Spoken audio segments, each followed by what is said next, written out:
A practical prayer is a prayer that works. These discussions between Reverend Bill Marcioni and Carol Lawrence dive into the details of how it works and how to work it. Reverend Bill is a New Thought minister and the author of Practical Prayer for Real Results. Your new life begins with a new thought.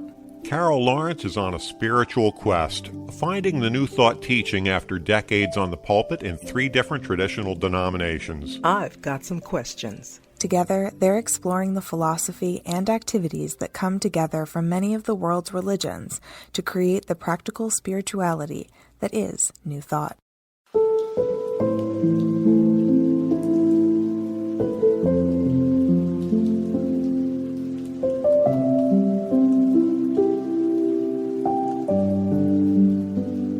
Welcome to the Practical Prayer Podcast. I'm Carol Lawrence, here with Reverend Dr. Bill Marcioni. And today you want to talk about cause and effect. I do. Every time we pick a subject, I say, this is great. I love this subject. It's one of my favorites. But this is one of them. So this is one of your favorites? Yes, because it's freeing. Okay. Well, in the normal world around us, people understand cause and effect to be, I want to move something. So the cause is I push on it, and the effect is that it moves. The cause is that I throw the rock, and the effect is that it hits somebody or something or rolls down the hill. So that's cause and effect out here in the physical Newtonian world. And you figure that people think that that's all that ever happens. And when we talk about it, it's different. It is. And it's so relevant because, and let me just say the reason that the context in which I'm thinking, we are living, the experience that we have right now is the result or effect of some decision that was made, maybe yesterday, maybe 10 years ago. Mm-hmm. But you don't think of it that way. And I'm trying to figure out how to phrase this without being negative in any way, because I don't want to slap anybody's belief system. I don't want to do that. But you can leave that to me. Okay, I'll leave that to you. But the reality is that's exactly what's happening. And that means the responsibility for our life, painting with a broad brush, of course, but the responsibility for our life is ours. Like there's no entity out there that you can beg and plead and hope will bring about the desired change or the desired effect that you want in your life. It just doesn't work that way. Right. If there's something that I think is beyond belief, I can't believe it's possibly going to happen. There is no external entity that can make it happen. Exactly. And that's a touchy thing, because, the entity that we're talking about is God. I call God spirit.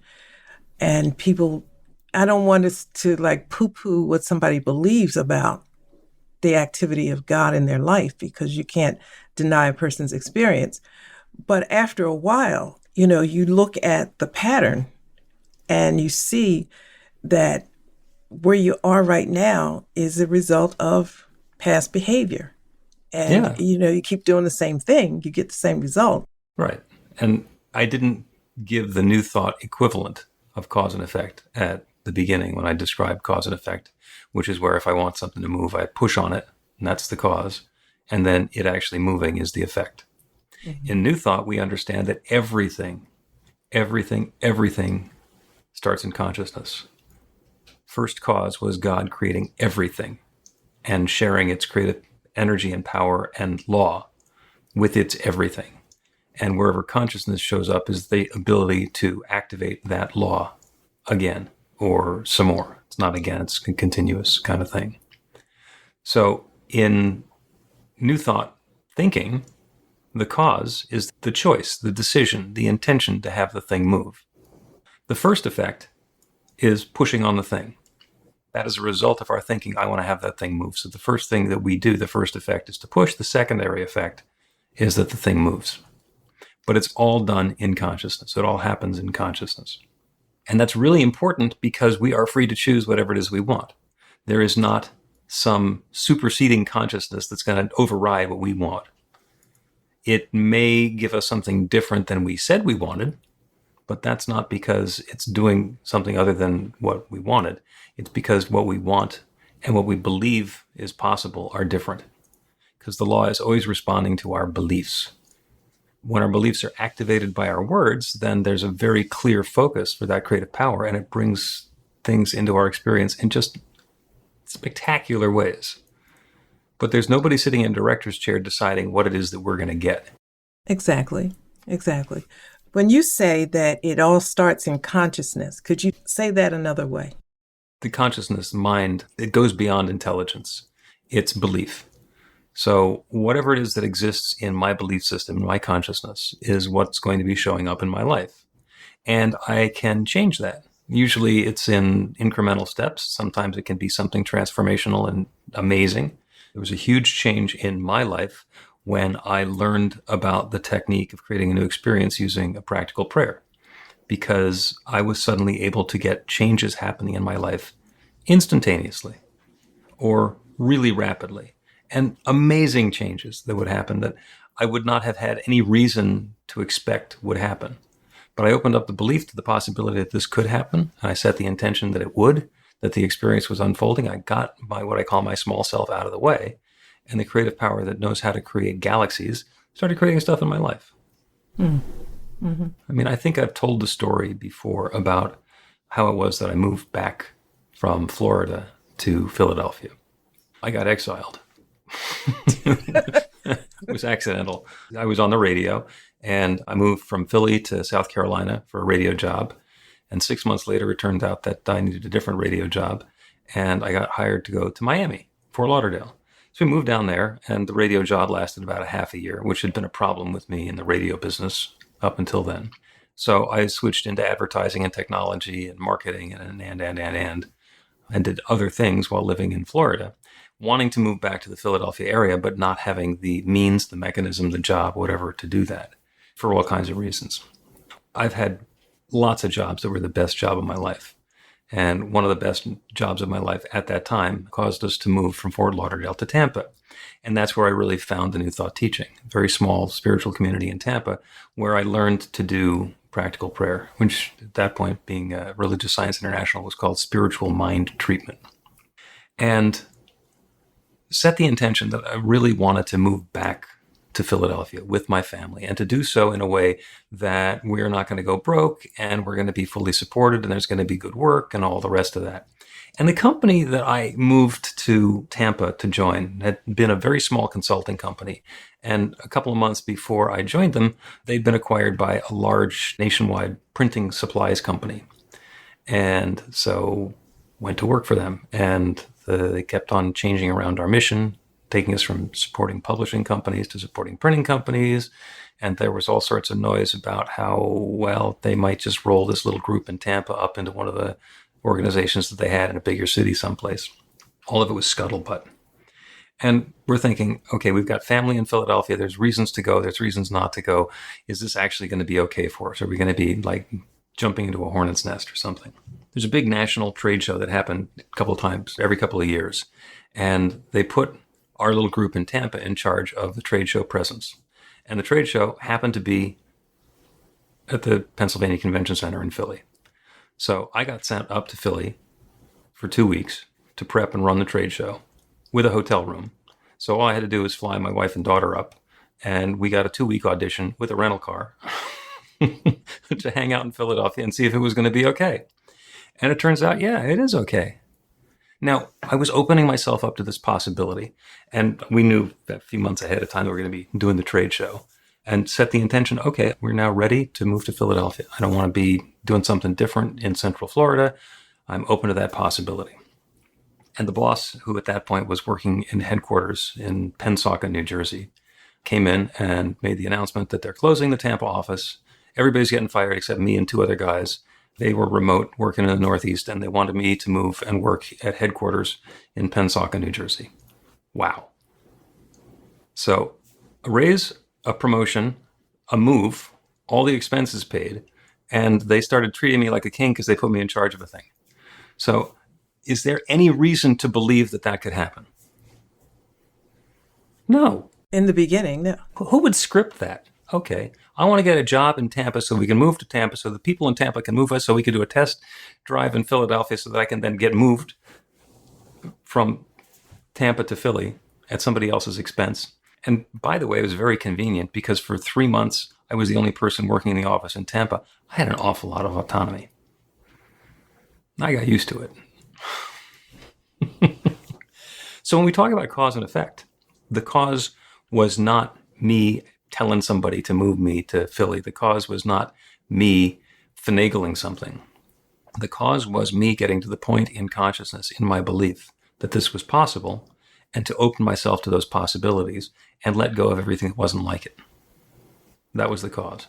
And the effect was all of those things happening by seemingly sheer coincidence. Okay, number one. That's a lot. That's a whole lot in there.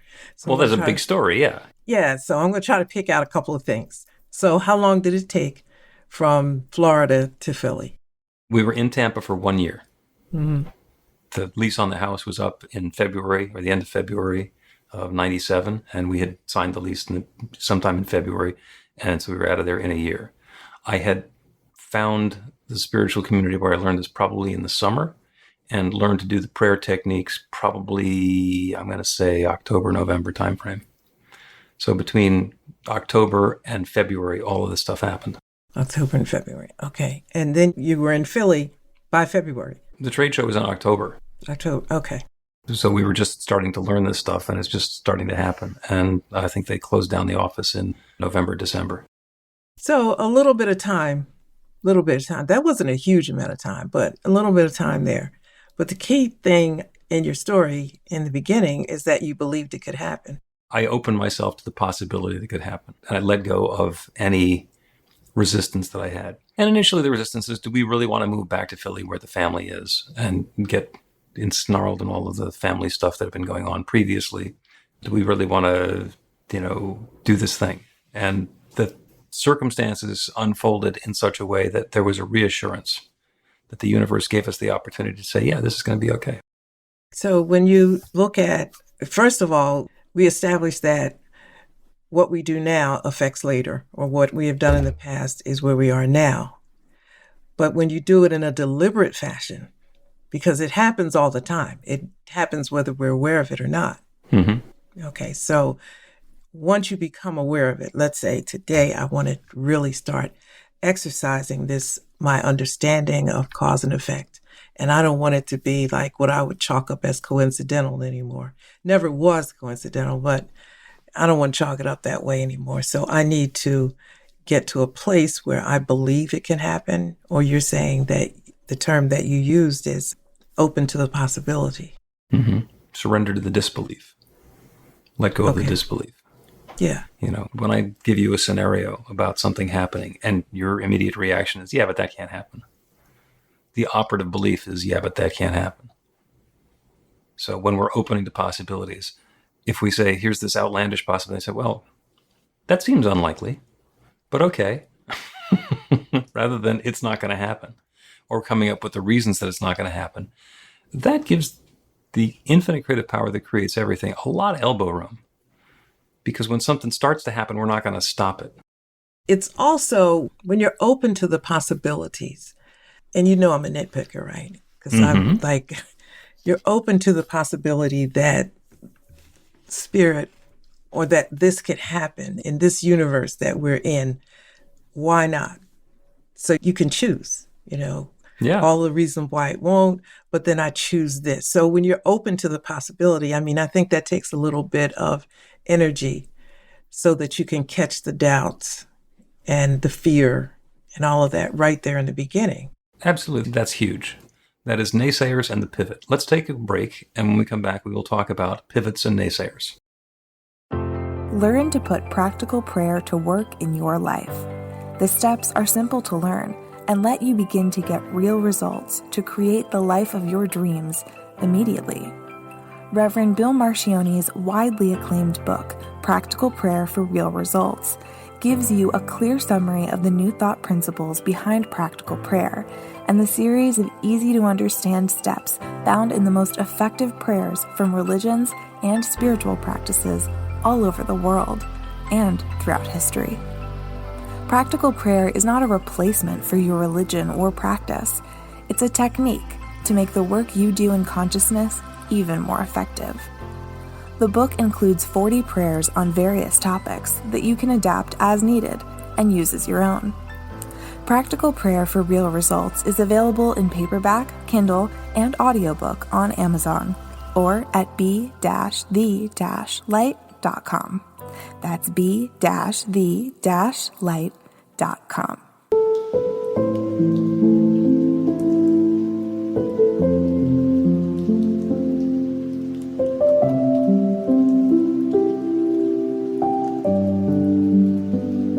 Welcome back to the Practical Prayer Podcast. I'm Carol Lawrence here with Reverend Dr. Bill Marcioni. We're going to continue this discussion on naysayers and the pivot, cause and effect. And those are not the same. Cause and effect are not the same as naysayers and the pivot. Those are two different ways of working at it. And the premise that we're going with is that in the physical Newtonian world of cause and effect, when I want something to move, the cause is when I push on it and the effect is when it moves. And in the world of new thought and consciousness and in quantum physics, the cause is when I decide that I want it to move. And the primary effect is me pushing on it because I'm inspired to push on it because I want it to move. And the secondary effect is that it starts moving. The reason that naysayers and the pivot are so important is that if I'm looking at a huge object and I decide I want to move that, and the little voice says, you can't move that, then that's the cause. The cause is my belief that I can't move it. And then you know what's going to happen is I will be unable to move it.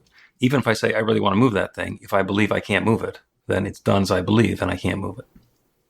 Once I set the intention that that big object is going to move, all sorts of possibilities open up.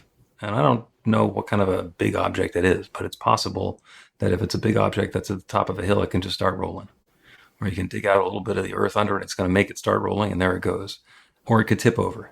Or it could turn out that an even bigger object comes along and bumps into it and knocks it over. I mean, there are so many different ways that that object could start moving that when I limit it to it's going to be me pushing on it, that's the only way that it can move, then the universe is going to let me struggle as long as I want to, as long as I believe that it's going to have to be me, it's going to have to be pushing, and it's never going to move until I somehow can overcome the laws of physics. I get to push as long as I want. Yeah. It's kind of learning in the beginning that it can happen, which is what you said. But how it happens, that's another thing, because we're used to planning, that's the whole thing. You set goals, you plan, and you follow the plan and whatever. And if it doesn't work out, you look for the errors. And this kind of doesn't totally eliminate the planning, but it kind of makes you understand where the power comes from that makes it happen. Mm-hmm. You ever think about somebody and then they call you or send you an email? Yeah. Out of the blue. I mean, it's somebody who you haven't spoken with in months or years. You start thinking about them and the phone rings. Explain that. I don't know how to explain it, but I do it sometimes. When I want someone's attention, I know you were going to laugh, but that's the truth. No, I believe understand. if it could happen without you knowing that it happens, then it can certainly happen if you set your intention for it to happen. Now, that doesn't mean that I close my eyes and do something wooey and, focus and they call me in 10 minutes. But I can tell you this, beyond a shadow of any doubt, they're going to call. They're going to call. Yeah, they're going to call because they wanted to call, not because they got some voodoo curse from you. Yeah, no, but something left from me and said, you better call her.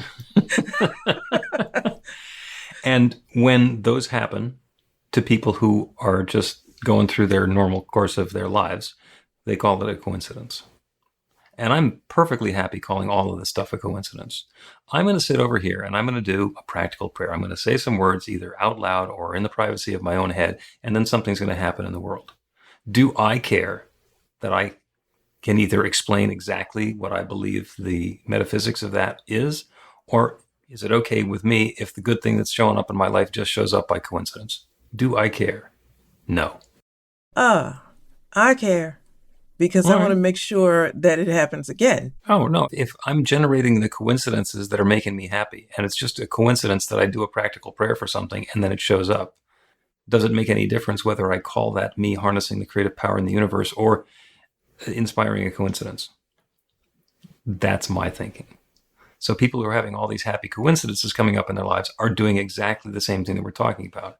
And if there's a resistance to using the spiritual or metaphysical language that we use, then, okay, there's something in the belief system that says, I don't want to consider that this is a spiritual context.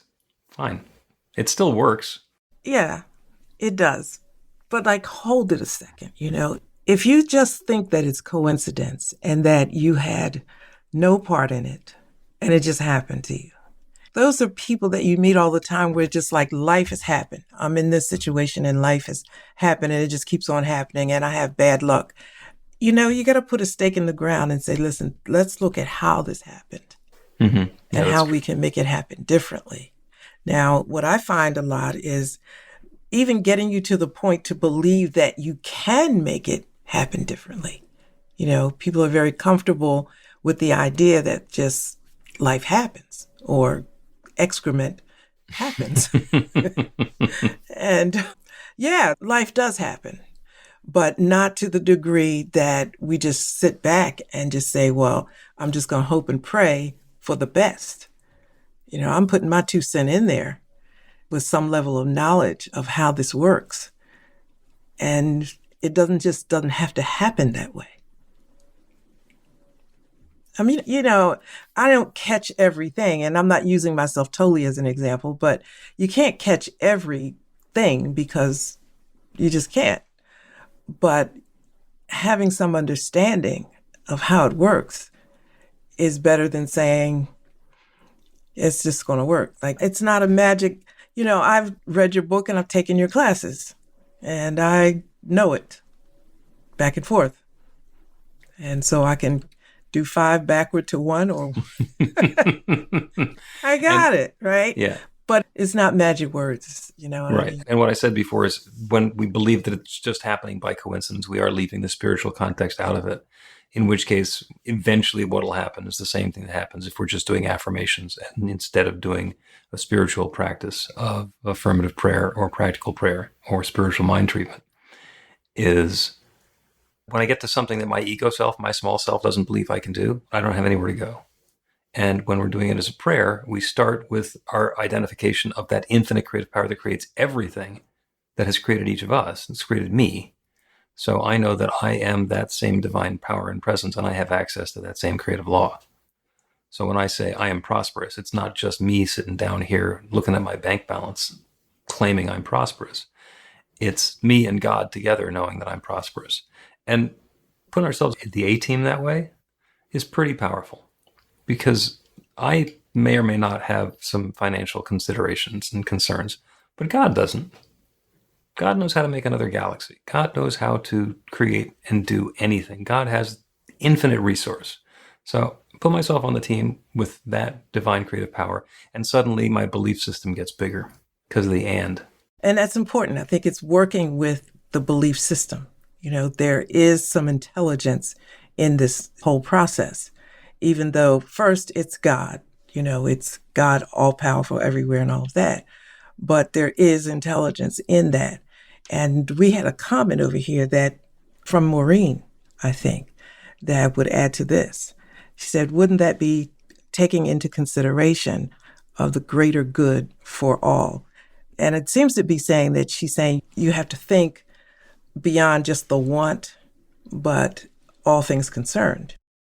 In the big picture, and I've had some people in my community who have been going through some studies and some transformational work, and some stuff has started to fall apart a little bit in their lives. And it's like, well, what's going on? Why is that happening? Why is it that everything seemed like it was getting wonderful, and then I had this setback and this challenge or this illness or this reverse or whatever's going on?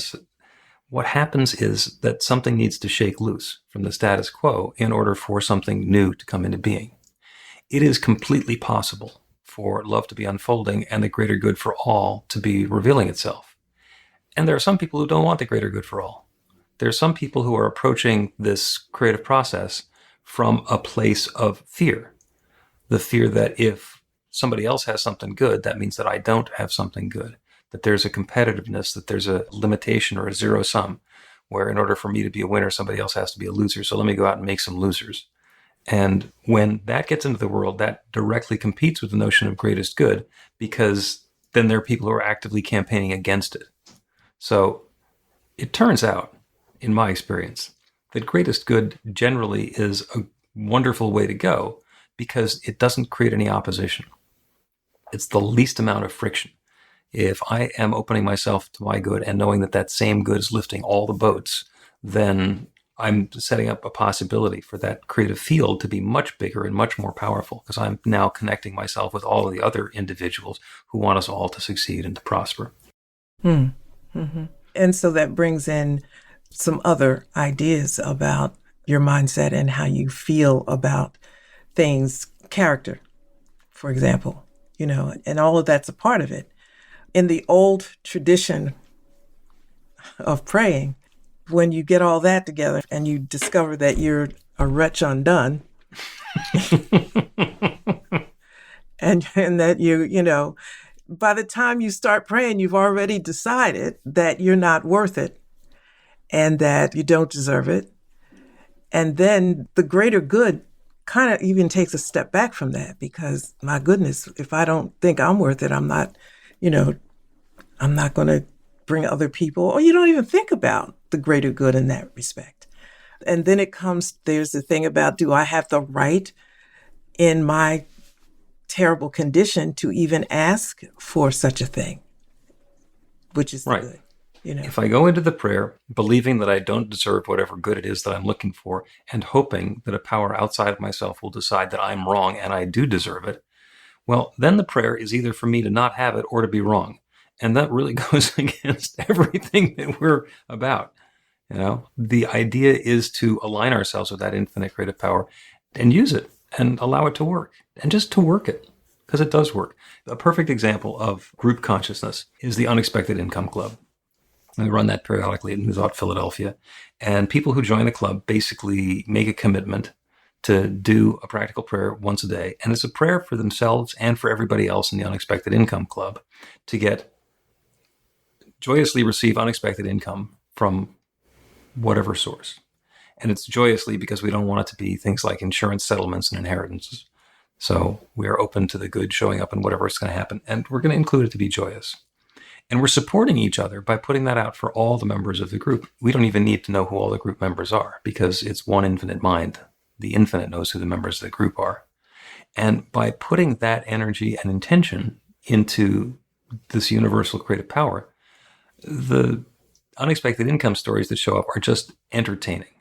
There was a woman in the Beyond Limits class, and she's in the Unexpected Income Club, and she got a check in the mail for $165 or something from her insurance company. And it's like, what is this for? And she thought it was a scam. Like, why is there a check showing up at my house from the insurance? So she called them, and they said, oh yes, you were overbilled or some amount in 2019. so we refunded the money. It's like, that's 3 years ago. That's 3 years have gone by. That's completely unexpected. But now that she understands the story, it's completely reasonable. And she could get huffy and say, well, why did it take you so long? But it showed up at exactly the perfect time. I believe that. Yeah. And we think about it as coincidence. But the reason that I asked you about how long it took you to get from Florida to Philadelphia, because when you pray, it's not always instant. The cause and the effect may be like a year or two in between. There was definitely unfolding time in there. Yeah. And I think that has to be taken into consideration. I think you have to say that that's okay. Well, you don't have to say it's going to be okay. You just have to deal with it, because the universe works the way the universe is going to work. It's possible for the stuff to happen almost instantaneously. I mean, from the time I started doing the practical prayers for clarity on whether we wanted to move to Philadelphia till the time that we got to Philadelphia was 6 months. And prior to that, it had been 9.5 years. But when you don't say that it's okay, when you don't go into it with that mindset that the time is going to be whatever it is, and that's okay, I think you can be resistant. Oh, yeah. And change your mind or whatever, and just get all tangled up and not move at all. Either the universe is in charge or not. It either works the way it works or it doesn't. Mm-hmm. And I think that I'm extremely practical in that regard. If this is the way you say it works, and I can line this up with my belief system, then fine.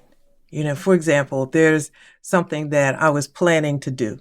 I wanted to see this happen, and I thought, okay, I got everything in line, I believe, and that's it. But other things started to occur to me. When this particular thing happens, are you going to take all of this baggage into this nice, new, wonderful situation? Mm-hmm. And if that's the case, you're going to be just as dissatisfied in the wonderful new situation. Even though it's wonderful and new, you're going to have the same struggles and whatever. So I backed up and said, okay, this is what I want. And I recognize to unpack the baggage probably will take some time. Could happen by magic, but I doubt it. So I'm open to that. If it happens by magic, fine, but I don't think so. I'm cool with that. I'm just cool with it. If it's going to take a while, let me find some joy with what I'm doing right here. Because I know it's going to happen eventually, unless I change my mind and decide I want something else. Right. And that is all about perfect unfolding and all the pieces fitting together properly. Because I, for example, want to spend a lovely week at the beach, lying out on the beach and listening to the waves and just enjoying my time. If I have that desire in January, I probably need to either allow some time for the beach to become pleasant to lie at, or arrange some other resource so I can go to a beach that's a lot farther south than I was maybe envisioning. So the divine unfolding is the guidance on what's available now, what's available to me, what's the best and highest that can be evolving and unfolding for me, and then let that happen rather than be attached to a specific timetable or a specific experience. If we get ourselves set for the texture, the tone, the flavor of the experience, how we want to feel when we're having that experience, that leaves a lot of elbow room for the creative process to create something that leaves us feeling that way without having to do any of the things that we thought we would have to do in order to get there. Yes. So you just talked about one of my favorite ascended masters, Neville Goddard. I'm happy to. Yeah. We're going to do a practical prayer about inviting coincidence. So we can just get as far away as we need to from the idea that we're doing anything. We're going to invite some coincidences and understand them as miracles. We'll do that right after a break. Get inspiration in an instant. God calls are the gentle and uplifting moment of truth to help you remember that the bright light of God's love is shining right now as you. It's your God Call with Reverend Bill. Start your 2-week free trial today, and you'll get a phone call 4 times a week from Reverend Bill with an uplifting half-minute message filled with insight, wisdom, story, and fun. Let your light shine. You can answer the call to listen to it live or let it go to voicemail so you can hear it later. After the free trial, your subscription is just $5.95 a month. The details are at godcall.org.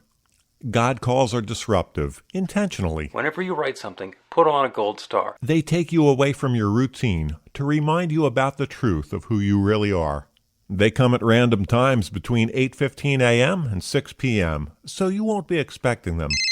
And somehow, the message is exactly what you need to hear at the time. Magic is loose in the world. It's a moment of motivation in the middle of your day.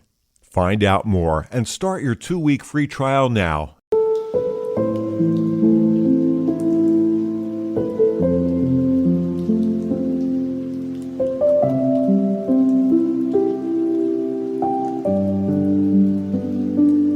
Welcome back to the Practical Prayer Podcast. I'm Carol Lawrence here with Reverend Dr. Bill Marcioni. And, I'm eventually going to get this mute-unmute thing right when we go. Oh, there's no hurry. Yeah. There's no hurry. We're talking about cause and effect. And the question that it brings up for me when I put my teacher hat on is, what's the difference between a coincidence and a miracle? Because they feel really different. A coincidence is something that just happened, but a miracle is something amazing that just happened.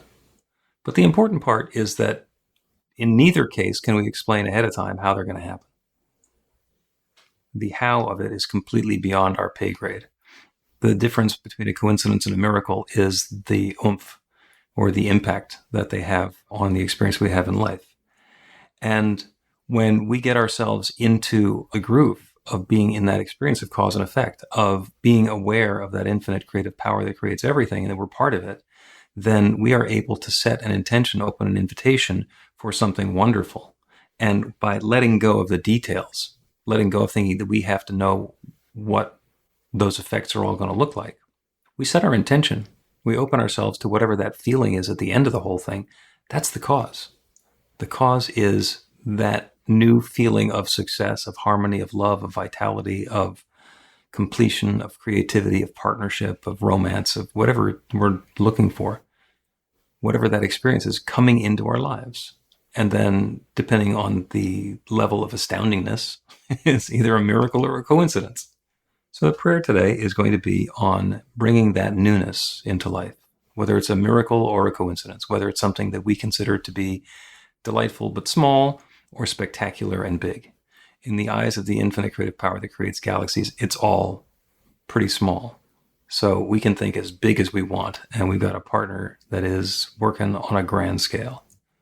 So let us turn our attention away from the details in the world around us, the things that we think we know, the Newtonian physics where we think that the cause is pushing on something and the effect is moving, and turn ourselves to that infinite creative process where the cause is the desire to have that thing be moved into a new location, and then the effects to be whatever that motive force is coming to bear, whether it's us pushing on it or something else happening. And the secondary effect is that it winds up being in exactly the place that we were desirous of it being. And we get to come into that feeling of satisfaction and completion and harmony that everything is in its perfect place. So there are different details for each of us. We can all choose that next new experience that we want to be having, that feeling of success and completion and harmony and love that we are fully expecting to have once that newness is in our lives. So we set that as our intention. That is the invitation. And the infinite creative power that creates everything, that has created galaxies, that has created each of us individually and all of us together, that one source that blossoms forth as everything in creation has expressed itself as each of us as well. The consciousness that we embody is that infinite consciousness in personal form. Our physical beings are that divine, infinite presence taking particular form as us. So all of the good, all of the power, all of the possibility that is available anywhere is available everywhere and is available to each of us. So I now know and affirm and claim that that infinite creative power is creating this newness, this freshness, this transformation in each of our lives in a way that brings about exactly that feeling of joy and success and completion and satisfaction that we're inviting. There is no power in the universe that stands in opposition to this. There is only this one, and it is sharing itself in such a way as to bring this newness about. And it's happening now. It's happening in ways that go beyond what we would consider to be a coincidence. It's happening in a bold, grand, and glorious way that just comes out looking like a miracle, bringing a smile to our face and joy to our hearts and absolute clarity that love is at hand. And this goodness is unfolding in different ways for each of us, and it's all good. Nothing is taken away from anyone. It's good and more good unfolding, and I'm so grateful for it. I'm grateful for this good. I'm grateful for the stories we each get to tell. I'm grateful for the awareness of this creative process and the willingness of each one to be able to surrender doubt, to turn away from the naysaying, to pivot towards those new possibilities, and to invite the infinite to create this newness. This is underway now. With this feeling of thanks, I speak this word of intention and I release it into that creative law that has always said yes. And I know it once again is responding with a loving and resounding yes. And so it is. So it is. I'm looking forward to the chat stories about the newness coming along.